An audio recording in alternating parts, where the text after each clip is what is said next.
Hello, I'm Dr. Robert Sierzolski, and today I'm going to talk about Thompson technique in order to even out leg length discrepancies. A lot of times what will end up happening is leg length discrepancies, or one leg being a little bit shorter than the other, are going to be as a result of pelvic torsion.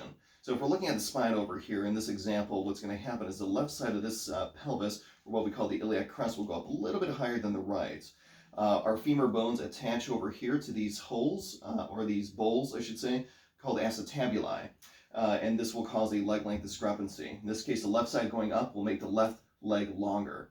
So in the example of this patient over here, and I'm going to have you come on by, we're looking at those leg lengths, and the right leg is actually going to be about 3/4 of an inch shorter than the left.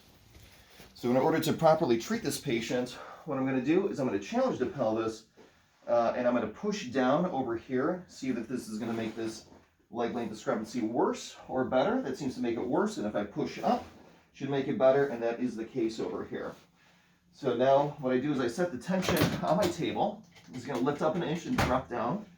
Same thing underneath the patient's pelvis. Lift up an inch and drop down. I'm setting it for the patient's weight. This will be 2 sets of 3 drops, and afterward I'll prove that the leg length discrepancy was evened out. So what I'm doing is I'm pushing up on the iliac crest and holding on to what we call the ischial tuberosity. So here's 1, 2, and 3. Cross your right thigh over your left. I'm going to adjust the pelvis from side to side. Again, 3 more drops. 1,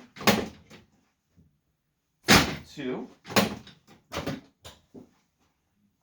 and 3. Now let's go ahead and have you uncross your legs. Let's take a look, and go ahead and bring the camera over here. Let's look at those heels and show that those leg lengths are now even. All done.